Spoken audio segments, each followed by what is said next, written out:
Writing emails that get you a reply. Now, I have drafted an agenda on how we are going to talk about this, but I was thinking through last night that while I am talking about it, I would like to also take a moment. So my content today, what I'm going to be talking about is giving an outline of the various medium of written communication, the type of emails, the email structure and examples. I'm sure all of us at some point in time have gone through writing emails, some which get a response, some which don't get a response.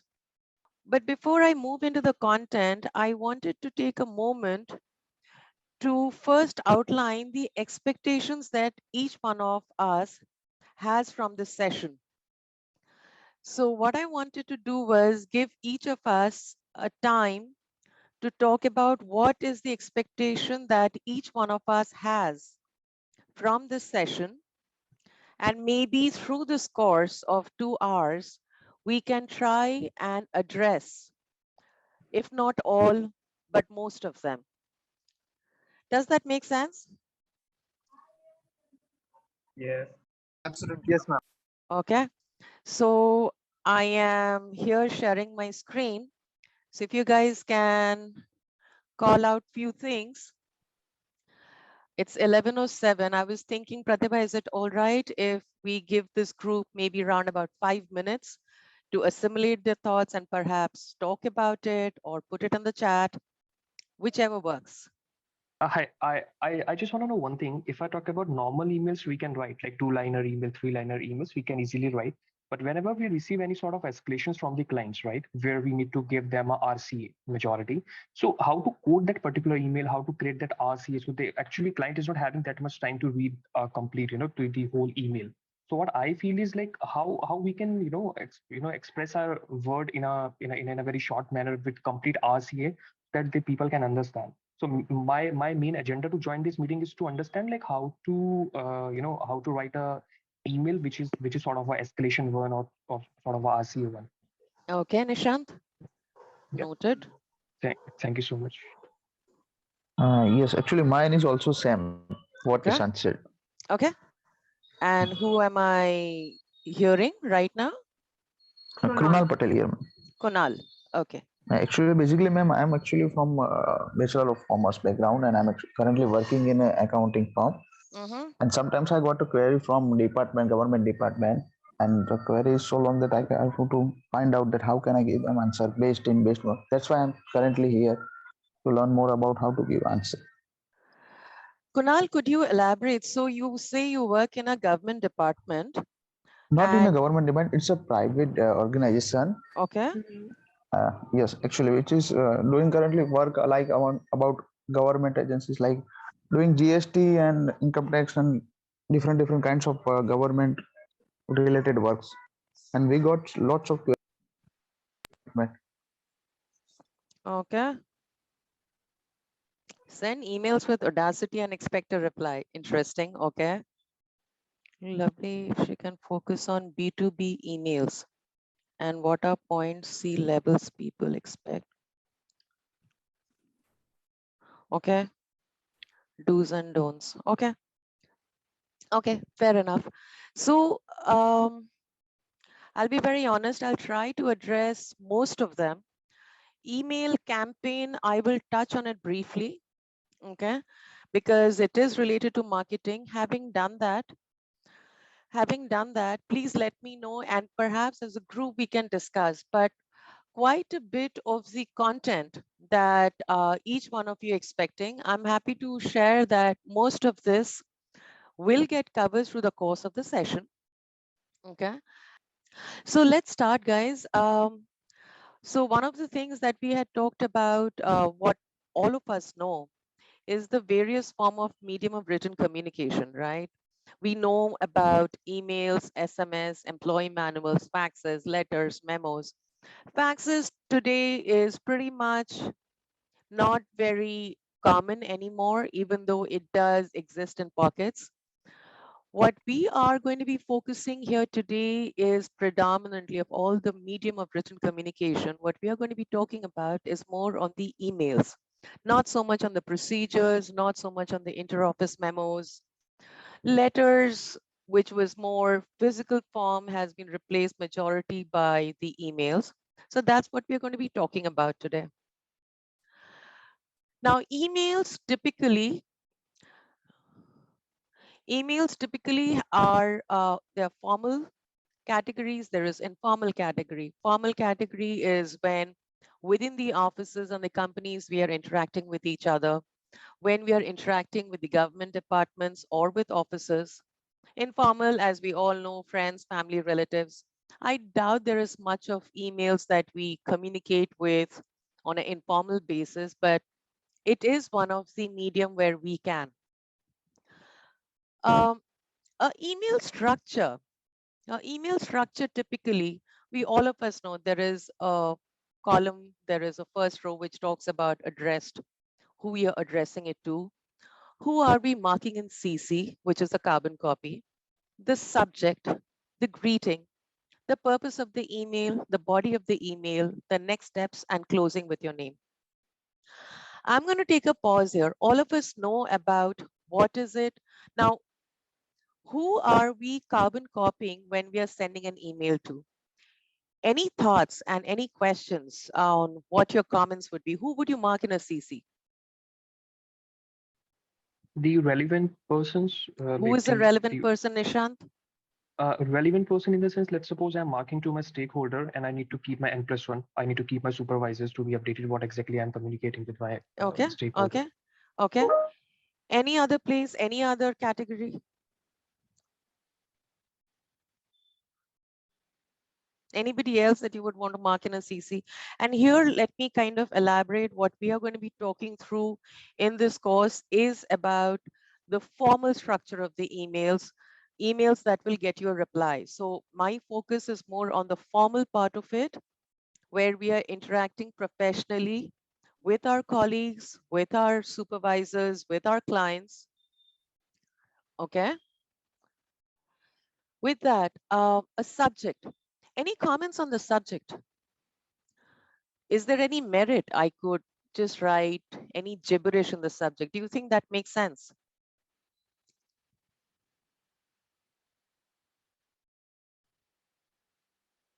Yes, no, maybe. Give me an example of a subject of an email. I think subject is the, yeah, please go ahead. It's like a So heading. Okay. yeah, so what I was thinking is like subject is something like if you don't have a relevant subject or a strong subject, I don't think so your email will be addressed by the respective person. Because most of the emails we, if I get an email, first thing is a subject only which I go through. So I'll come to know like this is what the content is of the email. Absolutely. Absolutely right, Nishant. Rupal, you're right as well. The short content of the body of the email. Absolutely right. Tahir, when you say need urgent PO, the only thing that I would, for example, mention is for what? A one-liner, because need urgent PO could be for any particular reason, right? So maybe you want to just elaborate on that to mention why, because it is, you may need the urgent PO. Why should the other person even bother to read that email?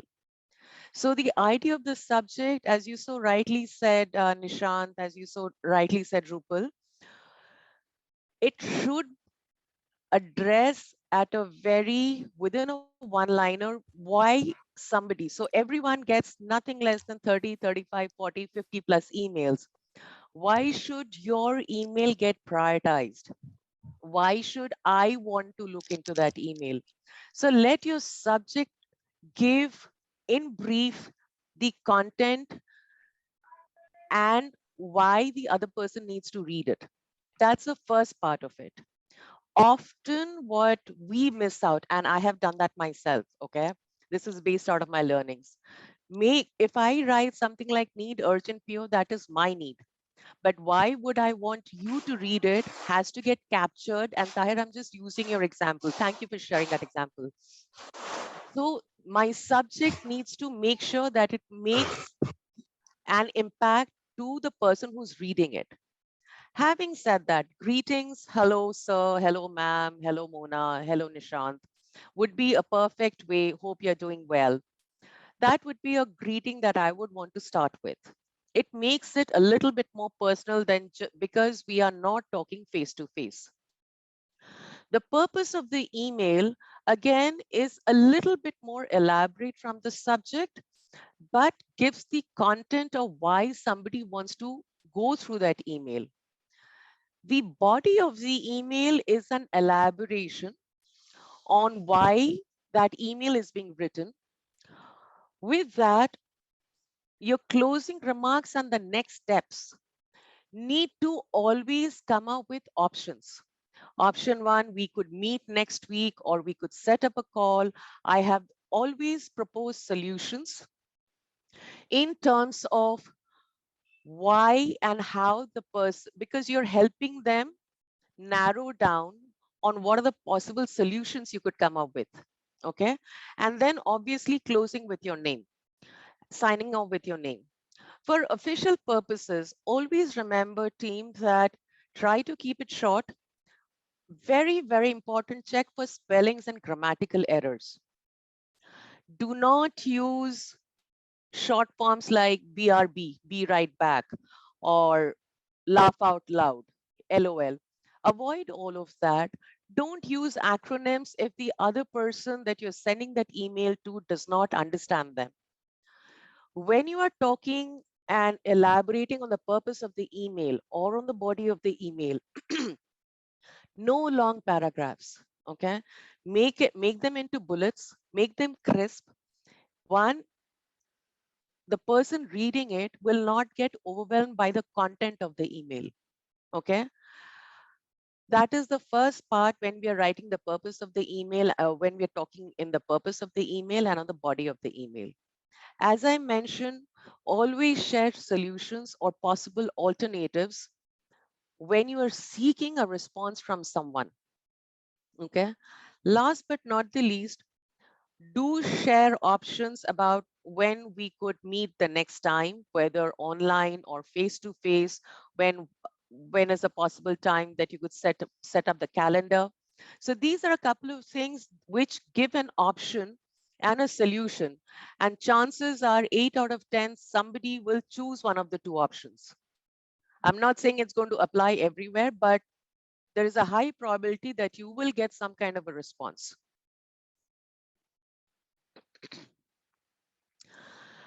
Having said that, I'm going to share an example with you. So that was all about a content. Please go through this that I'm sharing on my screen. I'll give it a minute, couple of minutes for you to read through this, and then we can resume our conversation.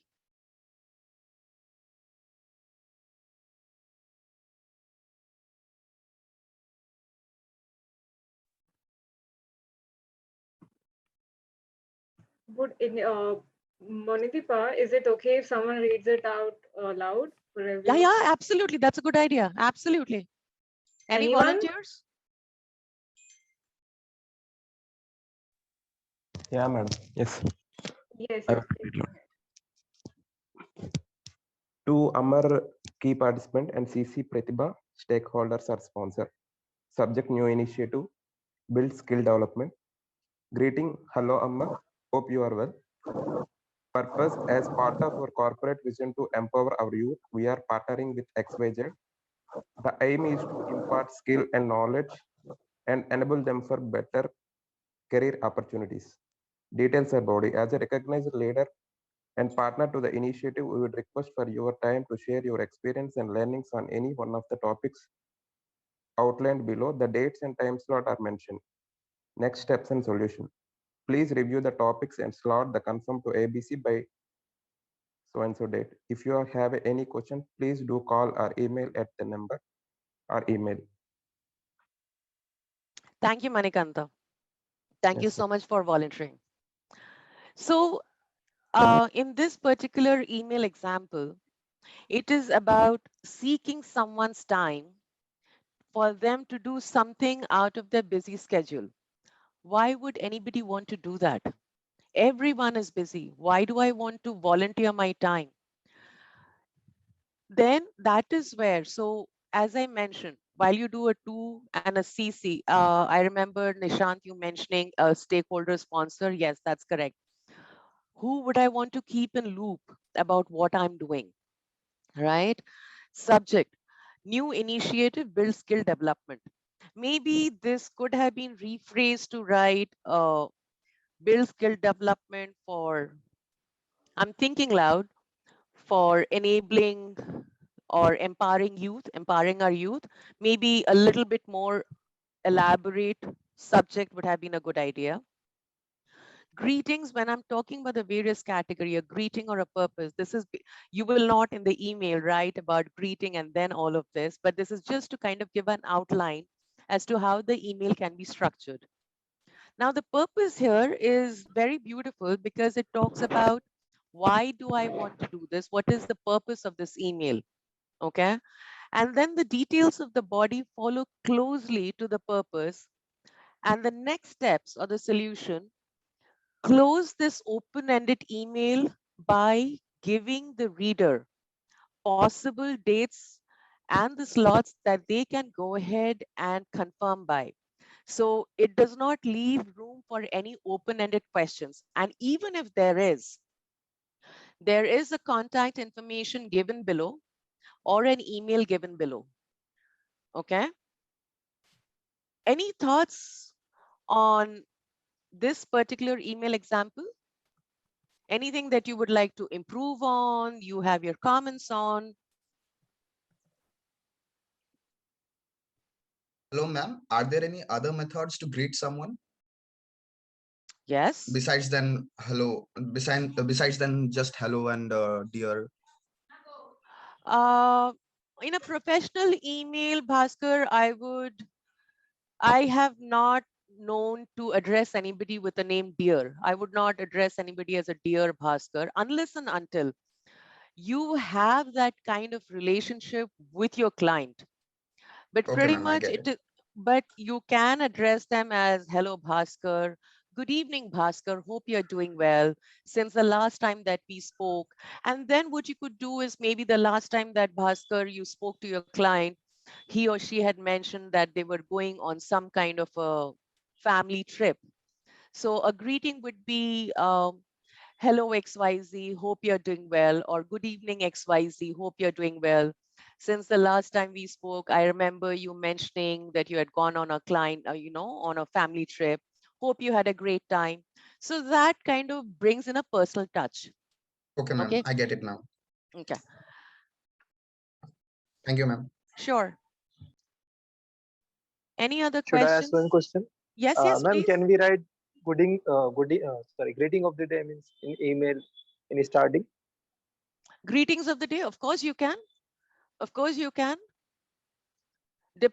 One of the things that I would also recommend is in the organization that you are in the company that you are in, a lot of um, the way people are greeting each other, right, would depend, is pretty much a culture built within that company.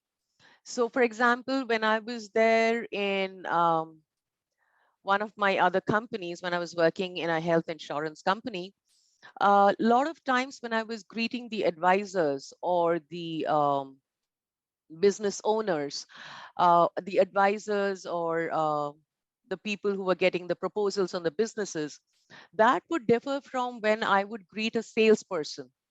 So there are times I have also gone ahead and greeted somebody as a namaste, right? A namaste Prem or namaste whoever, when I know that the person who is reading that email would prefer that way of communication. However, when I'm greeting my boss, it would be good evening or good morning, XYZ. Uh, a lot of that is a lot of the email culture is reflected within the organization itself and is also triggered by who you're responding to. Is it a salesperson? Is it an advisor? Is it an end customer? Right? So if I have to reach out to a policy holder, obviously, the only way I would greet out to a policyholder is good morning or good evening, because I know that person is in India and I'm sending an email in the morning. So good morning, ma'am. Hope you're doing well. Or good morning, Mrs. or Miss XYZ. Uh, then the touch, the personal touch may not be there because I may not have spoken to that person.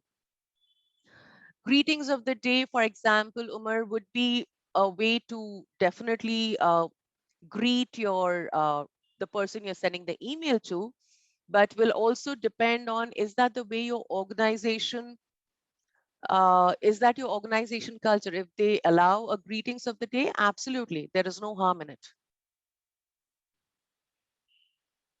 Thank you so much, ma'am.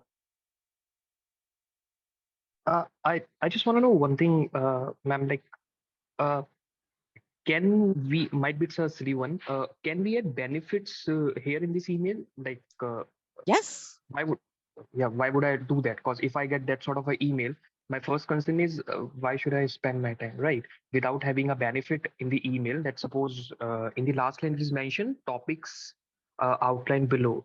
So it means if we have topic, then we will give benefit also. If you do Six Sigma, then you will get that benefit. If you go to PMP, then you will get that benefit, right? Yes, Nishant, it depends. So see, Hmm. the next step solutions or the benefit. Now, benefit, Hmm. for example, when I'm setting up a meeting to drive a new business initiative, Hmm. here the benefit may not be that I'll get certified. But yes, Okay. for example, Nishant, if you want your team members to register for a particular program, Hmm. right, where you want them to, where your agenda or your task is to drive maximum participation within the team for a particular, I'm hearing some background noise. Is it me? Okay. So, Nishan, coming to the point, Hmm. when you talk about benefits, will depend on the agenda or the purpose of the email. So, Okay. perfect example, I'm just taking forward the example that you had called out. Hmm. Why would somebody want to invest their time in a PMP course or a Lean Hmm. Six Sigma course, right? Here, definitely, when you are reaching out to the mass, asking them to enroll in the program or the particular training, you Hmm. definitely want to mention in the details and body that once you complete this, you get the certification from this particular university, and this helps you with XYZ. Yes, you will call that out in the details on the body. That will Okay. trigger some further participation and interest. You're absolutely right, Nishant. Got it. Thank you. Madam, we have already written subject here. Then what is the need of writing purpose again here? Sorry, is that Manikanta? Madam, actually we have written subject here. Huh. Subject is the whole which is give the proper complete details of the email. What Mm. is the need of writing purpose again here? Okay, very good point. Same So, question, ma'am. okay, Bhaskar. So the subject is, as I said, now you have at any point in time 50 to 75 emails, or maybe more, 100 plus emails in your mailbox, Okay. right? The purpose is not something that you will be able to see, but the subject is something that will come in your mailbox, right? In the clear category, when your emails are downloading, you know what the subject is. The subject helps you select and choose the emails that you want to attend to, right? I am talking about this in a scenario where I am managing, let's say, a client mailbox, right? Okay. I am going through each and every, I will not have the time to read through 150 emails and act on them. I Okay. will have as per SOP, I will have the process subject that it talks about the first and first out. But let's say the subject talks about critically urgent patient on table. Okay. Okay. That will catch my attention more than all the 45 emails that I have to work on. So the subject is to draw the attention of the reader to the mailbox, that which needs to be addressed first. Okay. When I open the email, th- just keeping the subject and not purpose allows you to elaborate on the subject. It tells you, what do you mean by the new initiative? Why? Madam, What is this madam, I build think skill? we will. I'm sorry for the interruption. Madam, I think we will elaborate in the details of the body of the email. You will, but you don't just start by saying, hello, Amar, hope you're doing well. As per the new, as a recognized leader and partner to the initiative, would request your time. You are carrying, it is a funnel of a thought, Manikanta. It allows the reader, because you're not presenting, you are not physically present, to share your thoughts. The email is representing you, and you want to funnel your thoughts and funnel the reader's thoughts into Okay. what is it that you would like to drive and how you want to drive this. That is where the purpose helps you, because you're not there in person to talk about it. Yes, madam. Yeah, Thank you. yes, ma'am. Actually, I have one question. Are are font style and like as much as important as like writing an email? I mean, my Yes. so Good much point. clients my sending in different kind of fonts and there. Yes, Krunal, a very good point. Something that I had not called out specifically, but a brilliant point. A font makes a lot of a difference. Your font in an email, no matter, because yes, I hear what you're saying when you say that the clients write in various formats. Sometimes there will be cursive formats, sometimes it is not a format or a font style which is very clearly legible. We have a lot of them available as options in our email tools. The font size that we always recommend, that I have learned over the course of time also, it makes a lot of a difference. Arial, a Times New Roman, these are very legible formats. I am not trying to figure out what the person is trying to say by the font. The font itself is very clear. So the font style makes a lot of a difference. And the size. Your size should be at least a 9, because if it is very small, it becomes very difficult for the person to read. A font size of a 12 and 13 is very hitting in the eyes. Okay. So an acceptable font size would be 9. Based out of my experience, the font style that I have always kind of over a point in time grown to accept and admire and respect, all in the same content and level, is the legible ones. And these are the top that come to my mind simply because I choose them. But the idea is a Times New Roman, Arial, these are fonts that I am very comfortable with. Calibri, these are a couple of fonts that I'm very comfortable with, because they make sure that what I'm writing, I don't have to second guess, and the person who's reading it, it is very easy on that person's eyes. Did I answer your question, Krunal? Yeah, ma'am. Thank you for this answer. Ma'am, I have also one question. Then, when to use bold, like bold kind of words in only subject? I have to use bold, or like it's my email is sometimes so much. I want to answer my query as soon as possible and want to answer my query like in effective and bold. So, can I use bold words? Recommended? No. Okay. Recommended? No. Because bold by and where, okay. So there's a way. Um, in this email, for example, please review the topics and slot and confirm by this and that. With this, what I'm trying to say is I'm drawing your attention to this. Now, if I had gone ahead and marked it in bold with, let's say, a font size 12 or a 13 and with a red color, it would have come across as if I'm screaming. Okay. There are places, having said that, and you need to read through the email content to understand, recommended that you don't do a bold. But if you really want to emphasize something, maybe when you're talking about possible solution, you may use the word possible solution as a bold. Okay, because then what happens is that the reader attention will be drawn towards it. So choose the words in your email that you want to highlight, and it should highlight That is where you talk about a bold. Otherwise, not recommended unless and until you're very comfortable with the message that you're sending to, and you know the person who is going to review it understands what you're talking about. Thank you, ma'am. Thank you for the answer. Sure, Pranal. Are there any questions further in the chat window?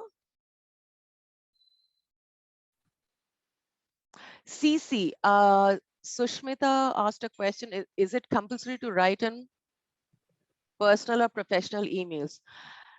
Not always. As I was talking, it is more in personal. Who would you want to CC? Let's say you want to send an email to one friend and copy the others. I'm thinking, yes, you can. In a professional email, let's say you're talking to a client. You've just finished a conversation with the client, and the client has asked you to summarize that email and send it to you. Then it doesn't make sense to CC anybody else because they were not part of that meeting. Okay. But let's say you are in a group meeting and you want to minutize your conversation. Then it makes sense to mark everyone in the email who have been participant and to their respective stakeholders that this is what was discussed, this was the problem, this is what was discussed, and this is the next step. Yeah. Thank you for answering. Sorry, I can't. Who's this? I'm Susmita. Thank you, ma'am. Sure, sure, Susmita. Anyone else?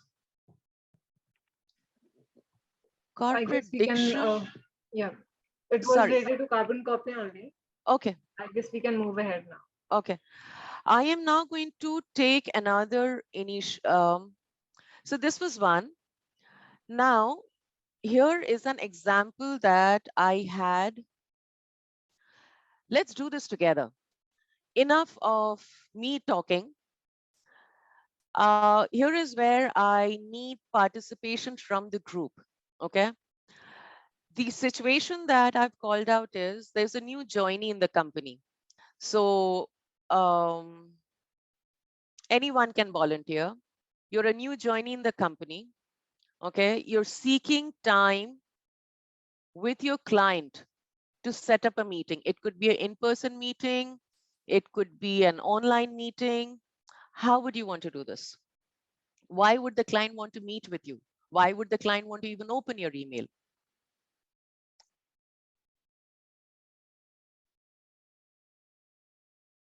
Any volunteers?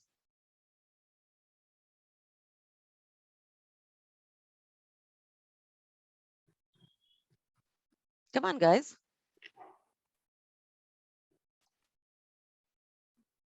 So for Yeah, please go ahead. no, go ahead, go ahead.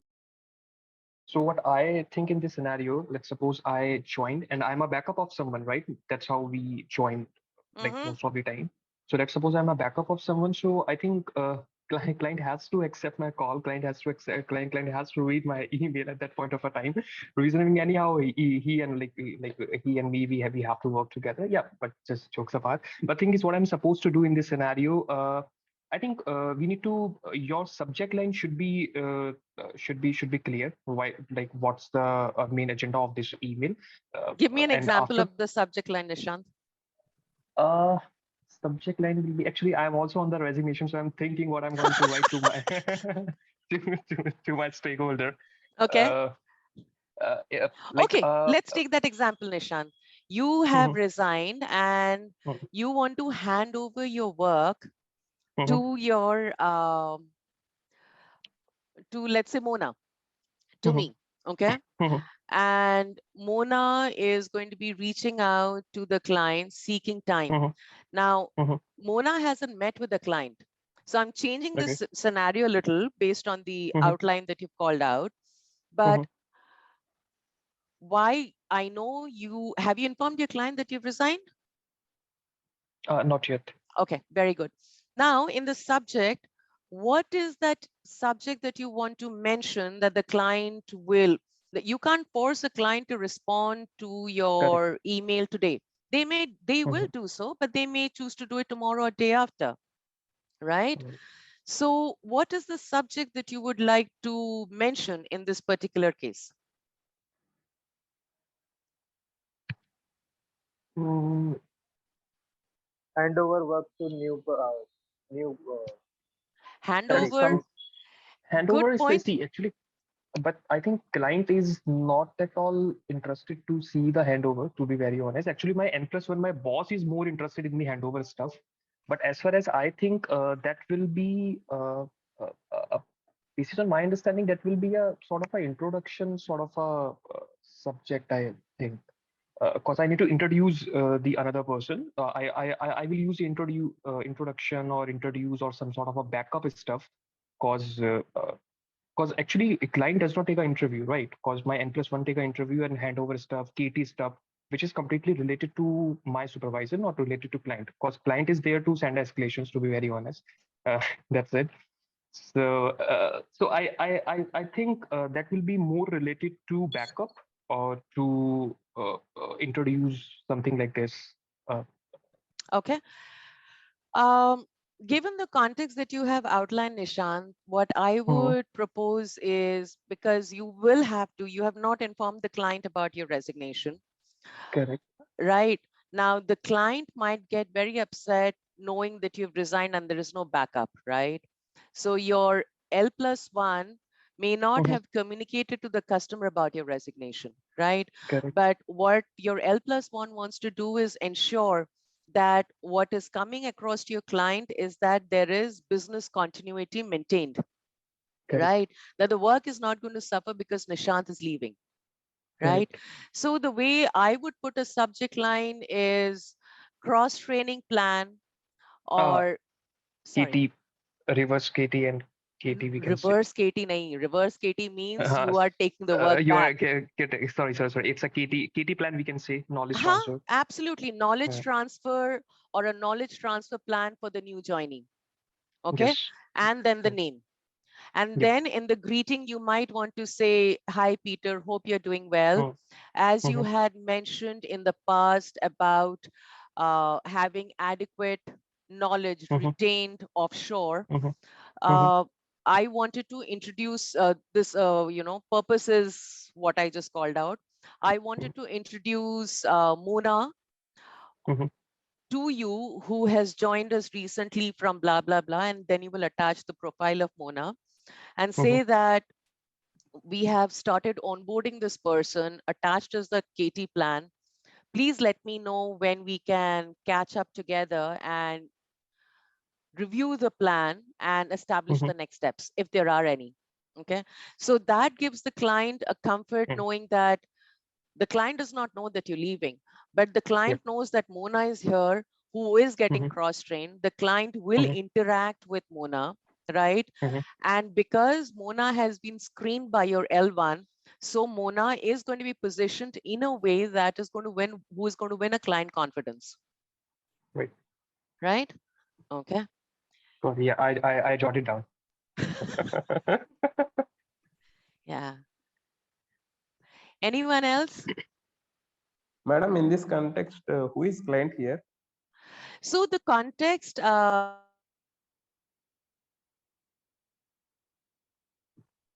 Hello. Uh, am I audible? yes, Yes, yes. yes, Okay. madam. Okay. So Manikanta, the situation that Nishant was talking about was where the client based internationally has sent work to India. Okay. And Okay. the client has invested time in training the person in India, which in this case, let's say is Nishant, for example. Okay. The Okay. client has trained Nishant, and now Nishant is moving on to some other company with better opportunities. Okay. So the client here is the person who had trained Nishant on that Oh, particular activity. okay. So client could be different for different scenarios. Do you have any particular scenario that you would like to talk about? No, madam, I don't have any. Okay. Anyone else who would like to participate and contribute to this example that I'm sharing on the screen? That the corporate diction question was mine actually. So Okay. I wanted to ask you because I am from a research field and I'm not very used to all of this, and I recently started working. So I don't know exactly like corporate diction, as if I'm meaning what phrases or words we are choosing to write in an email, That is and true. what terminologies we are using. Like it's different from what we speak regularly. It's like very direct and clear. So any suggestions by your side that how should we update our knowledge regarding that and have such a diction within us while talking and while writing emails? Because I'm trying to figure that out from a long time, but I'm not able to succeed in that. So please suggest, ma'am. So, Sakshi, I'll be very honest. I don't think there is a very corporate diction per se. Okay. Um, the way, but yes, I think what you're saying is the way I think and the way I write. The writing part has to come out very specific. We can't be going just, okay, let me give an example. Hope you're doing the way I would talk to you. Hope you're doing well. Since the time we last met, how are you doing? What is up with you? You know what? This is what I've done. Now, this is the way I would talk to a person. But when you're writing an email, understand the purpose of the email. So we don't write an email just to say a hi and hello. Very seldom do we do that, and definitely not in a professional world, right?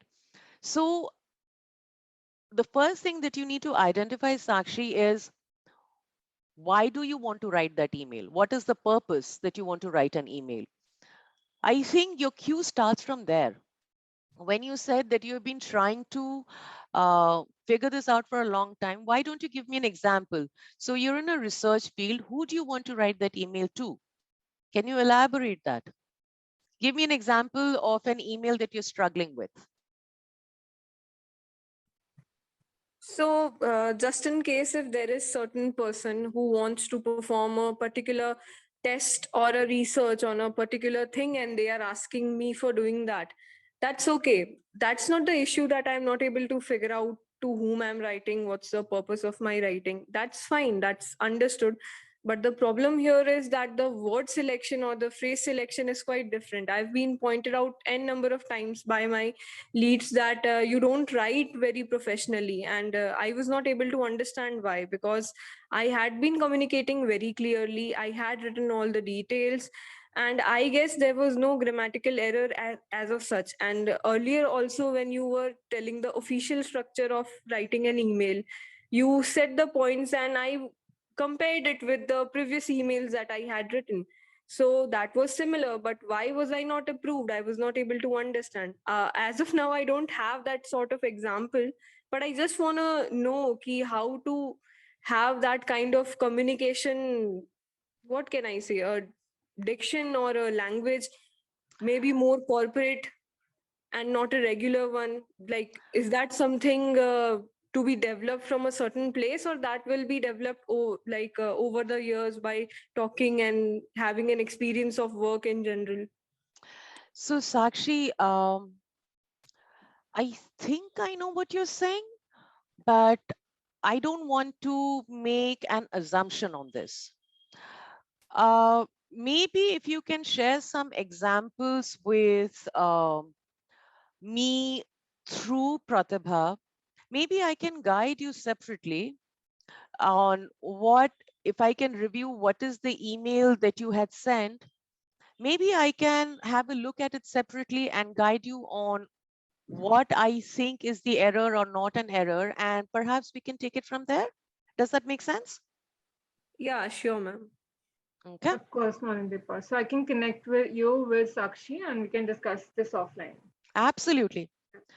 Now, I'll take this question, Anjita, if I receive an email which is not related to our department, how to reply to that email?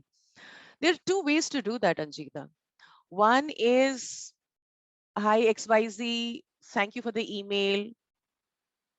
Um, Unfortunately, you have reached the wrong department. Please try again.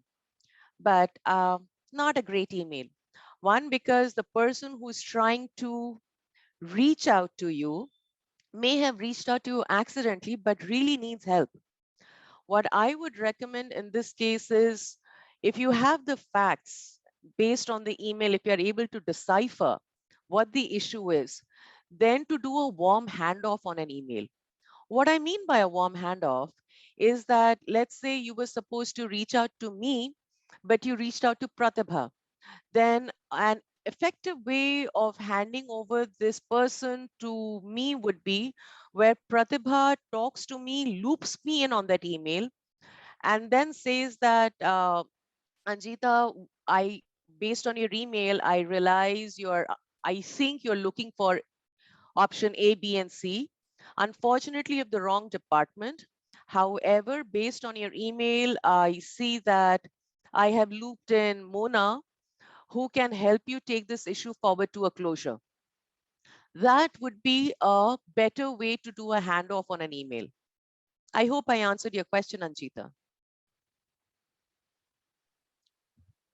Hello. Hello? Yes, Yes, madam. Manikanta. I have one such a scenario, madam, to write an email. Recently, I have deputed as a transport in charge to one such a company. In that, there is an already one person who is incumbent transport in charge. The general manager asked me to write an email regarding knowledge transfer to that person who is in the position as a transport in charge. So, how to write an email regarding to that, madam? Okay, let me understand, Manikanta. So you have joined a company Yes, madam, as a transport in charge.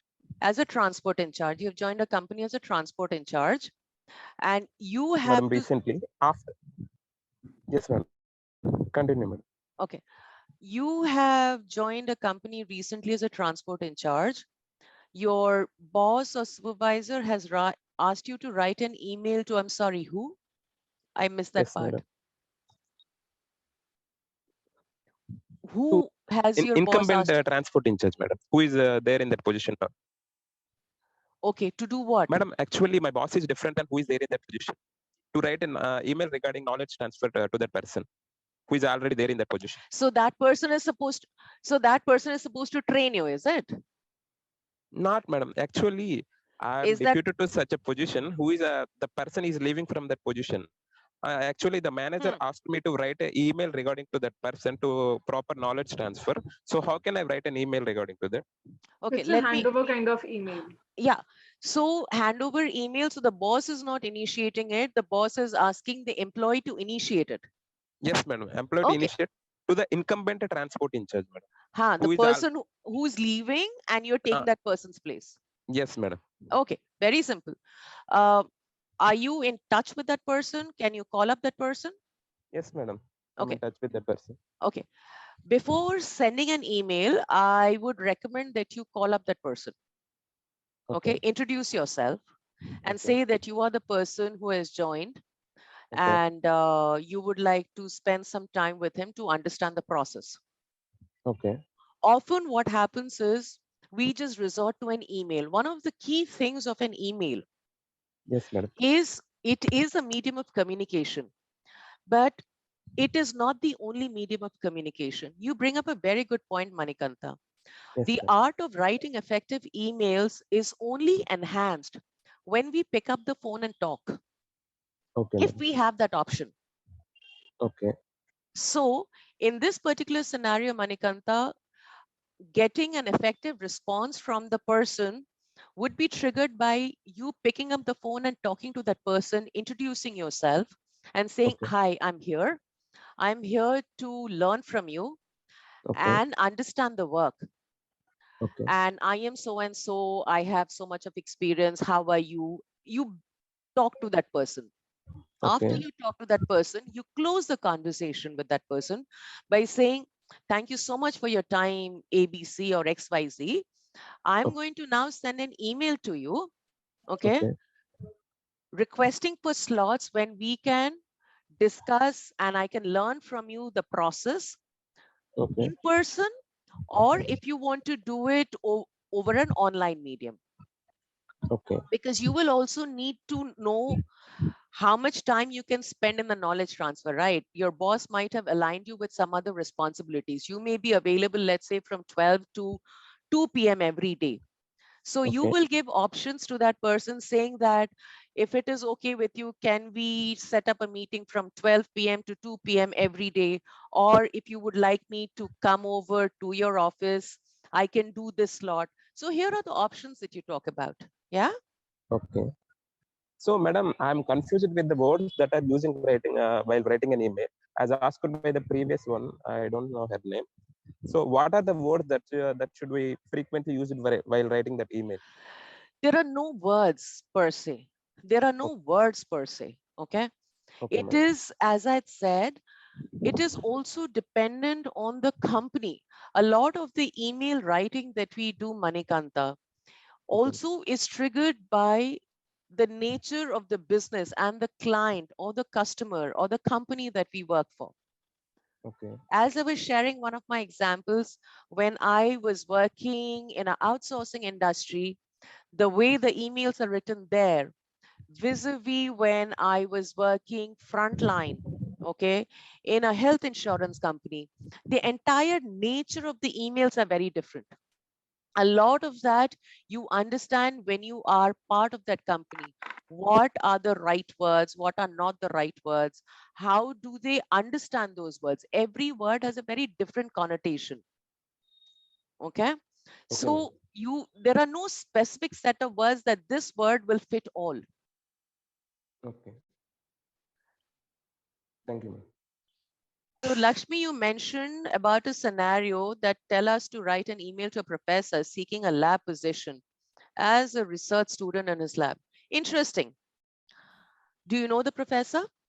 Yes, ma'am. Lakshmi? Okay. I know him, ma'am. Have you proven yourself to the professor in terms of your capability? No, ma'am. I didn't meet him physically. It's just I know his lab and his lab workings, but I Okay. didn't Do you meet. know the content of the work? Are you very capable in that? I The think. reason I, I'm asking you these trigger questions, Lakshmi, is if the person knows you, okay, yes, then ma'am.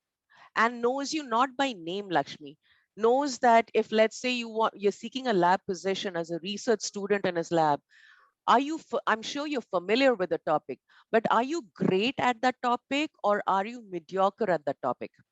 Okay, Okay, ma'am. that is going to be your first trigger point, because if I am very average in it, okay, either I have a very good credibility with the professor or I'm yet to establish it, will depend a lot on that context.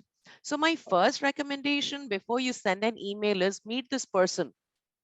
And better yet, before meeting the person, understand what is it that he's seeking in terms of the content of that particular topic Yes, ma'am. or the subject.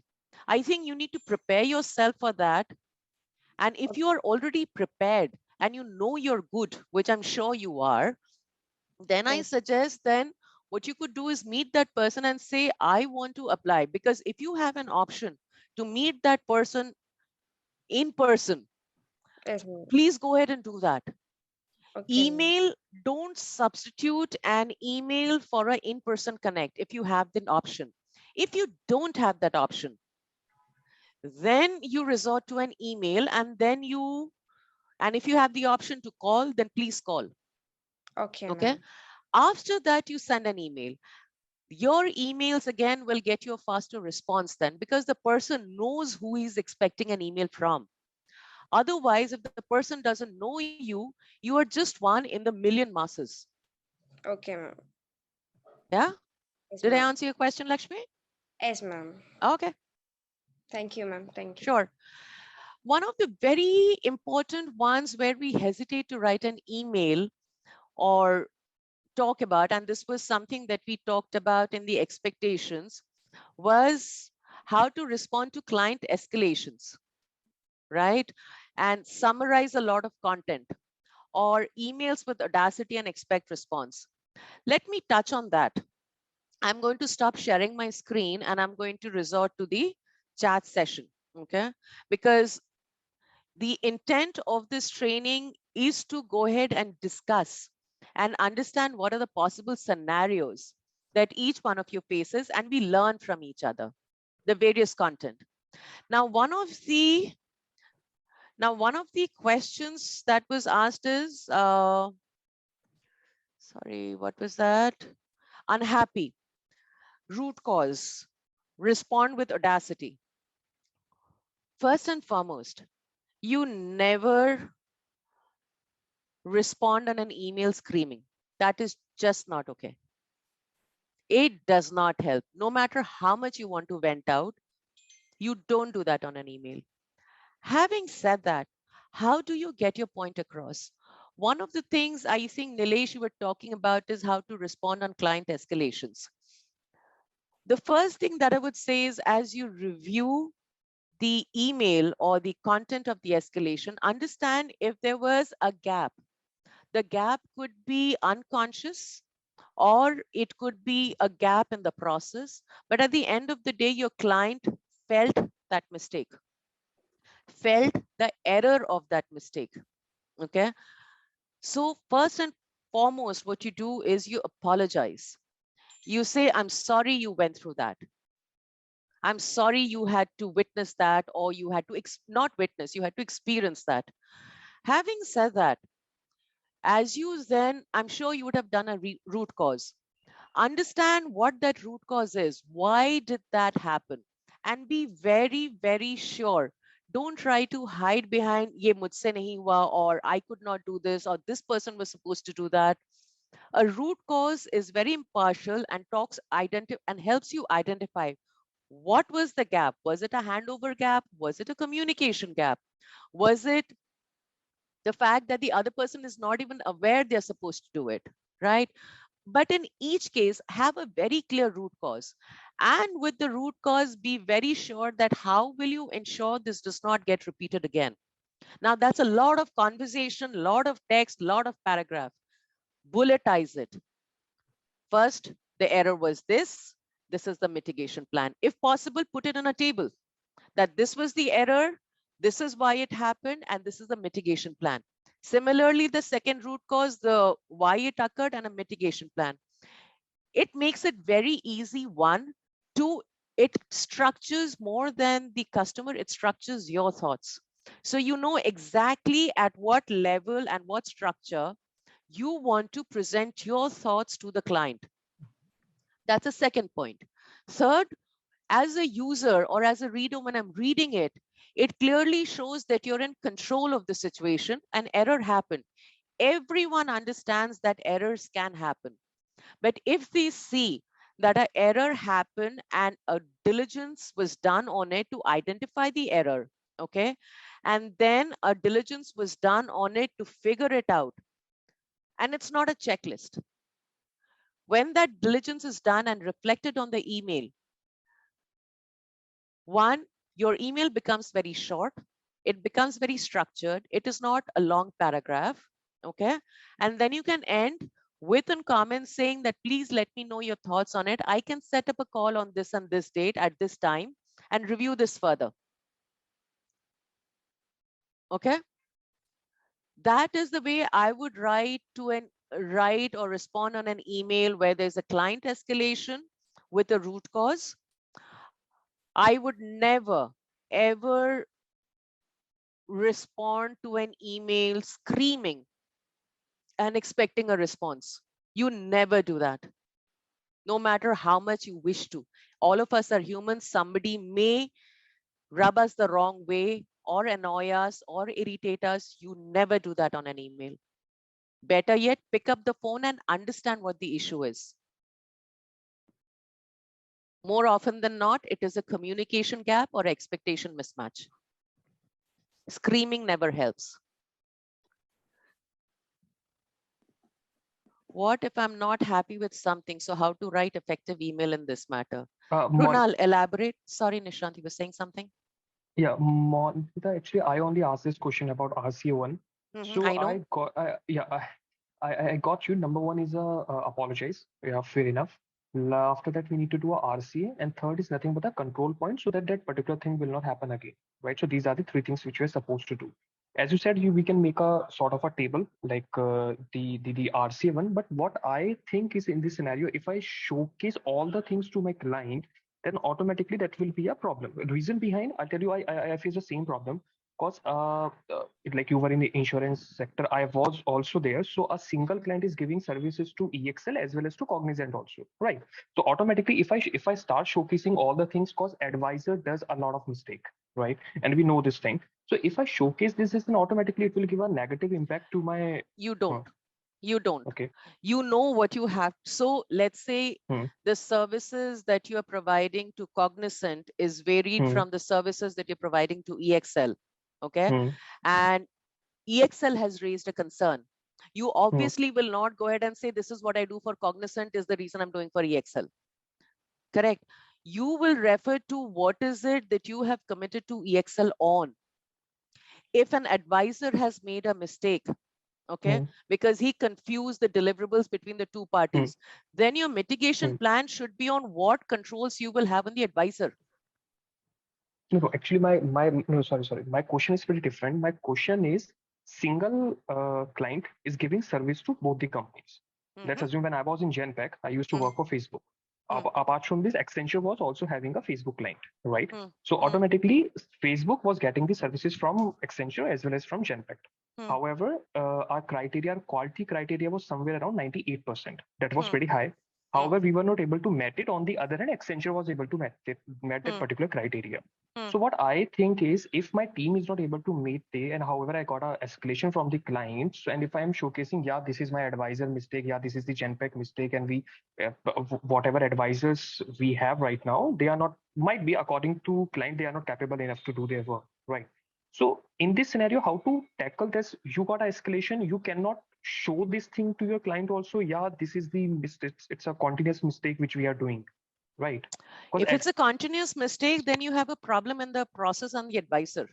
Then the first thing that you need to do is remove that particular advisor from the client facing scenario. Because if it is a repeated error, now there are two elements to it, Nishant. The way I hear you talk, the first thing that you're mentioning is that this advisor is constantly making a mistake, right? The second thing that I hear you talk is because Accenture was able to meet it, Genpact is not able to meet it. Then I think there's a capability problem, right? Then maybe you need to check, but why would Genpact accept this? I think this is a conversation that you need to first have with your supervisor.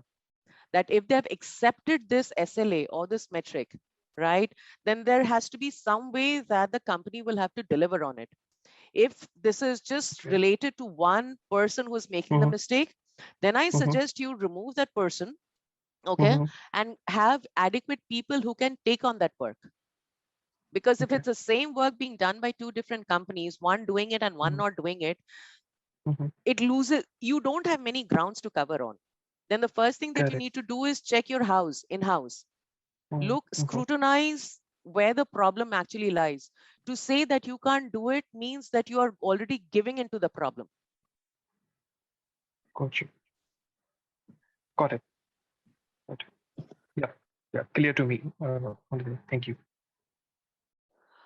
Anjita, coming back to your question, if I have to send an email to that concerned department, as I have been saying on the call, an email is one medium.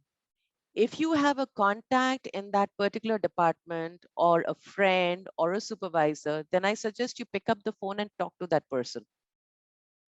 There must be a point of contact in that relevant department who you could talk to.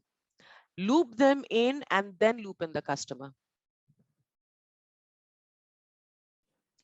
So, Bhavya, I was looking at your question. Your question is, what are the steps to be taken while sending a resume through email to a company for a job or internship?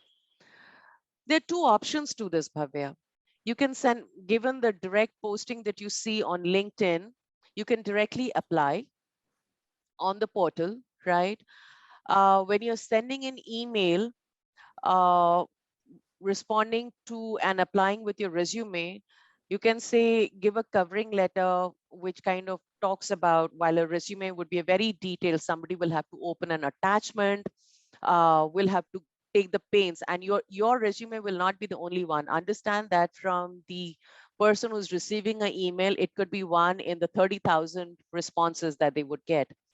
What you could do to make this easier is, make this easier is you could while sending an email, you could make a very short, a very crisp summary of what is so special about you to be considered for that particular job or that internship. Okay, maybe you can talk about, if you're a fresher, maybe you talk about your accomplishments that you have established or gained in your school and college life, your key traits or personalities that you think as an outsider in will add value to the job. If you're not a fresher but you have some experience for the position that you're applying, you can again talk about that this is what I have done in the past, and I see, and this is where you add the value. A lot of this will also help your resume can be moved forward if you look into the job description that is posted. Okay, the job description gives you cue on the few words, right, that the job description talks about. Make sure that your resume has those words. The reason why I'm saying that is because quite often, if not always, there is a keyword search that happens in an engine with the companies. So if your resume hits those keyword search, then it just makes your resume move so many steps higher. Another step that you could do in this case is, if you have a referral in that company or anyone who is already working in that company and who can refer you, that only helps you move that position or to move you to that position faster. While sending the CV, how could I approach the HR and the manager? Unless and until you have a contact, chances are going to be you can't, because everything is through a portal. The chances are very limited. So unless and until you have a contact in that particular business or a referral, I don't think you'll be able to do so. Let me be very clear, transparent on that. Okay. If you have any person who is a contact in that company who can upload your resume through a referral, you stand a better chance. That is not to say that direct approaches through various other forums does not happen. But when I see you asking this question, I'm assuming that you're looking out to enhance your resume further. So this is the possible recommendation that I could have for you. I'm open right now to any further questions. I have one question, ma'am. Yes. Yes. Ma'am, it is necessary to have a vocabulary to write an email for particular topic. When you say vocabulary, what do you mean by that? Does it need to be fancy words? Then the answer is no. You don't need fancy words. However, your thought process needs to be very clear. Your email should not have any grammatical errors. There should not be any spelling mistakes. The moment an email shows a spelling mistake or a grammatical error, the chances of you making that impression to that person you're sending that email to goes down. Let me start by that. Do I need to use very flamboyant words in an email? Please don't. It does not help at all. What really helps in an email is your thought process. Are you able to get the message across? Did I answer your question, Umar? Absolutely correct, ma'am. Thank you. Okay. Maximum size of the email, how many lines and paragraphs are more than enough? Let me put it this way, Tahir. The lesser it is, the better it is. Okay. Depends a lot on the content, my friend. Okay.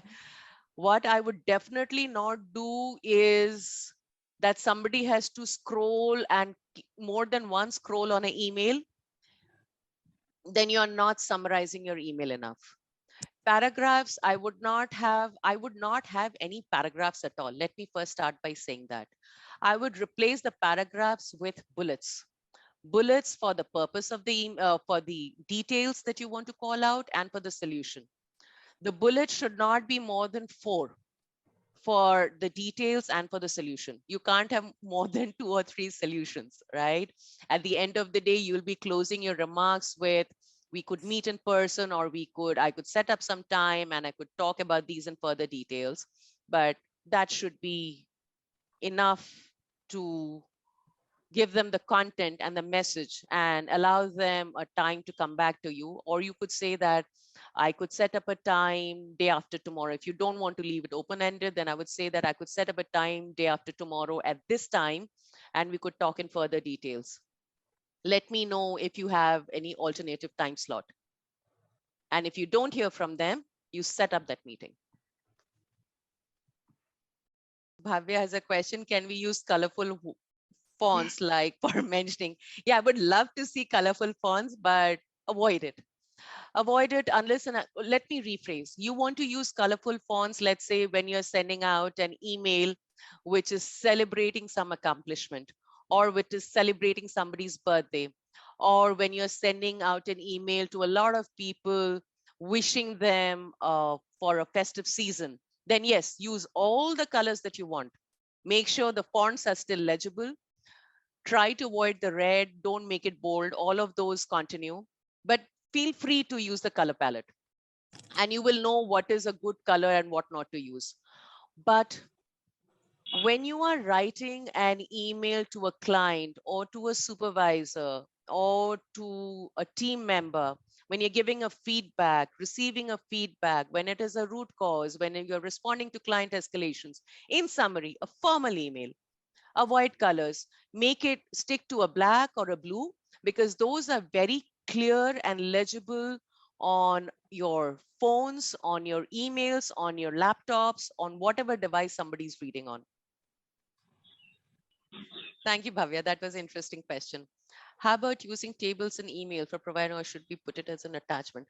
Tahir, see, the key is that the less work that the reader has to do, the better it is. Now, if your table is brief and gives a clear content on what you're calling out, then please go ahead and send it as a table. That does not mean you can't use an attachment, but use both. Send the table, share it as an attachment. The table will give the brief of whatever you're talking about, and if they need something more, they can go into the email, the attachment. But when you are talking attachment, you are leaving yourself, you're giving the reader an option of not opening the attachment. So if there's some critical message and some important message that you want to drive, then I suggest you put it on a table and put it on the body of the email. I had one question that I received from someone, which is on email campaign. See, I confess, I am not a marketing person. Okay. But that is where my knowledge and content level is going to be restricted. Let me first start by saying that out loud. But in terms of email campaign, the little that I can go in that direction, and I dare to go in that direction, is I'm assuming you are sending an email to who are you sending the email campaign to? Is it part of your end customer list, or is it within the company? If it is within the company, chances are that you would be somebody from a HR or a communications team. If that be the case, there is a structure and a content that you would have already received from the company. Again, in that particular case, the content is very clear. You follow why is it that somebody has to enroll in this particular initiative, or why is it that you're driving this? For example, within the company, if there's an email campaign on participating in a certain contest, right? Then if it is to the entire team or everyone in the company, then go ahead, tell them what the benefit, what is it that you're doing, why is it that you're doing it, right? And how we want to drive the benefit. Is it something for you? Is it something that the company as through you would like to contribute to the society? Or is it something that is for your enhancement as an individual? It'll have to have certain trains and content to it. That is the only guidance that I could perhaps give in terms of the email campaign within the company. But external market clients, I confess I'm going to take a step back because I'm not an expert in that particular area. Yes, Nawaz Sharif, you raised a hand. You had a question. Yes, ma'am. Someone have posted the last question in the chat. The difference between CC and DCC. I want to know that. CC and BCC, CC is carbon copy, BCC is blind carbon copy. Blind carbon copy, I would recommend not to use, especially actually not to use, because this is where you are marking an email to someone, but the people you're marking. So let me put it this way. An example of CC and BCC would be you're sending, Nawaz Sharif, you're sending an email to Pratibha, okay? You are CCing Monidipa Sarkar, okay? And you're blind copying, let's say, any one of your friends. Yeah. Typically, you don't do a blind copy. The intent, so when you do a blind copy, neither can Pratibha see it, nor can I see it, okay? Yeah. It is not the best medium of sending an email communication in a professional world. The other time that you do a blind copy is, let's say, when you want to send out an email to a lot of people, but you don't want each other one to see the other, okay? Preferably as a medium of communication, I would in a professional world, I would recommend that you avoid using the blind carbon copy option. Yeah, got it. Thank you so much. Sure. Do we need to write the title as you have written in sample mail, ma'am? Like purpose, detail body of Titles. mail. Oh, okay. No. That, Pankaj, was basically the intent is I was breaking up how an email looks. Okay. Let me do the screen share again. My idea of writing that was, Pankaj, can you see my screen? Yeah, ma'am, sure. So in a normal email, you will not do the greeting. Okay. You will just do this. Okay. Okay. I was basically breaking up an email body to outline which is what. You will not write purpose and then write this. You will just write this. Okay. Okay. One more. You will not write the details. You will write this. Got it, ma'am. Got it. Thank you so Yeah? much. Sure. One more question, ma'am. What should be the best closure of the email? Depends on what is it that you want to convey, Pankaj. It depends on the content of the email that you're writing. I mean to say, ma'am, if we write the thanks and regards. Oh, okay, that way. Signing off an email. Sure. Yours sincerely, thank you and regards. Is there any standard parameter when we mention the thanks and regards or warm regards? No, there isn't. It depends on the place that you're working, or very generally, thank you and warm regards, thank you and regards, thanks and regards, warm regards, any of these work. You're good. You're good if you can use any one of them. Ma'am, is there any relation if we are writing to the mail to our relatives, then we will warm regards, yours faithfully. And but you don't want to write yours faithfully when you're writing to a customer. If we are writing to the mail to a professional, then to a professional, thank you and regards would be normally acceptable. Yes. Okay. Thank you so much, ma'am. Sure. Jack. Hi team, thank you so much for arranging this session, and I'm sorry I just joined late. I'm not sure whether it has been already covered or not. My quick question is like that whenever I write an email, I feel that I could make this better, like I could make this better formal. So what I do, I generally use a couple of websites like WordTune or Reframe this website, short of some sort of website.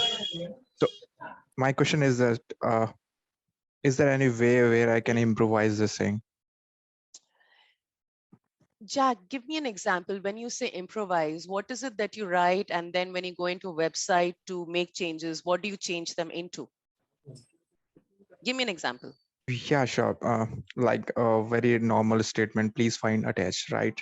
So if I can make it better, then I can write in that way, like please refer to the attached email, or please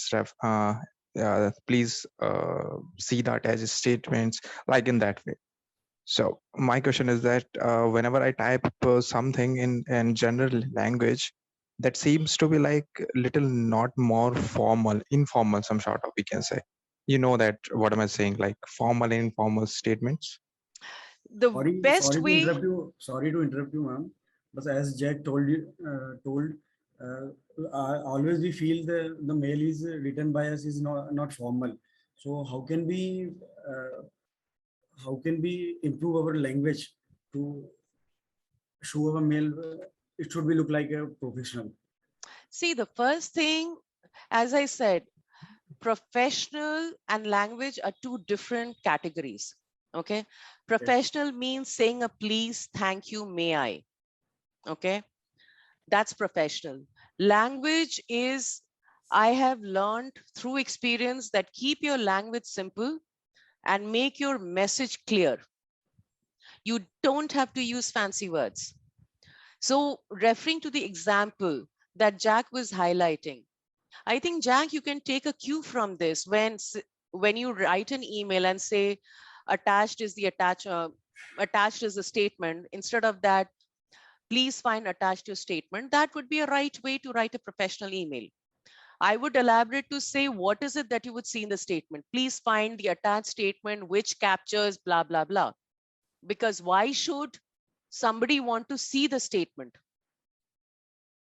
Why do you want that person to open the statement? I think if you can bring that message clear, again, with the please, thank you, may I, these are a couple of words which we don't use very much, but when we use, it gives us some extra brownie points with the readers because it comes across as polite and professional. There is nothing wrong with that. Madam, if you have no problem, can you please suggest some good statement for initiate email, ma'am? Hi, Pankaj. Hope you're doing well. It was nice catching up with you in the EduBridge class. As per our discussion in the session, you had asked for some... Sorry, somebody's interrupting me. What was that? There is some interruption, ma'am. Okay. So, Pankaj, this is the way I would start an email, an opening email. Thank you for your time today on the call. It was nice to interact with you in the EduBridge session. Looking forward to hearing from you on any further help that I could provide. Please find attached the statement which mentions keywords that you're looking for. That's the way I would start with an email. Basically, ma'am, I'm from the manufacturing industry, and we initiate our email with reference to the above quotation. So is it right or not, ma'am? Sorry, you are from the manufacturing industry and you would like to write a quotation. I would like to send a PO, purchase order, for my inquiry. Then what should be the exact initiative? You want to inquire about a PO or you want to get a PO raised? I want to raise a PO, ma'am. Okay. Then here is what I would say. Hi, I do not know if hi is the normal email culture or dear is the normal email culture in your company, but whichever way it be. Hi, Pankaj or dear Pankaj. Hope you're doing well. You and I, we had spoken last time regarding the procurement of this unit. Please find attached the quotation and let me know when a PO is going to be raised. Here are the form specifications that was requested, attaching the same which captures these details. One more question I just wanted to ask you. We write I think we write dear to our loved ones, to our relatives. If we write dear sir to a professional, is it okay or not? So Pankaj, as I was mentioning, I do not know what your company culture is. I was giving an example where where I was working in a company where even though I personally don't like to use the word dear in a professional environment, but the corporate culture in that company was where dear was an acceptable means to address a formal email, right? So again, I'm coming back to the fact that your company, while you are a part of this course, you are also part of a company. Your company culture will drive what is an acceptable medium of communication. And I think the best guide would be when you see your boss or your supervisor writing an email to someone who is their colleague. You can get your cues from there. That's the way I picked up on my cues. Got it. Ma'am, but Pankaj, please. I have 2 more hands raised, and we just have 10 more minutes. So, is it all right? I can address those questions. Thank you, Nilesh. Thank you for your patience. You have raised a hand for a long time. Thanks. It was quite interesting to listen through the entire session. I do work for EduBridge. Quite interested into listening from subject matter experts like you for various important topics. I had 2 questions. I might have missed out onto the inputs of the first question. In the template that is prepared for the email that you shared across on the presentation, the last 2 lines are shown into bold. So is the closing to be shown in bold always, or should it not? It is not good to be shown in bold, but what with the message, and I saw it myself when I sent it, ideally it should not be something that I have been clearly calling out in the class, that avoid a bold unless until you know your audience, right? So when you're writing to a client, unless and until you want to draw your attention to something, please avoid bold. Now here, this particular mail is to my internal stakeholders seeking a participation, right? So I know these guys are very busy and I want to draw their attention immediately to this part, that please give me your name by this and this date. Here are the slots. So that is where I was talking about knowing your audience, and therefore I wanted to highlight it. Is it an acceptable medium for this forum? I would say no, avoid a bold. But a good call out on that, Nilesh. Absolutely. Thank you. My second question is it might be a question related to formatting of mail. Many times we mention that we should summarize things and put it across into the email text itself instead of putting an attachment. But a lot of people also access their emails onto browsers, and that formatting gets changed, or it is not going to deliver into the right format that we are expecting it to go. Fonts also change.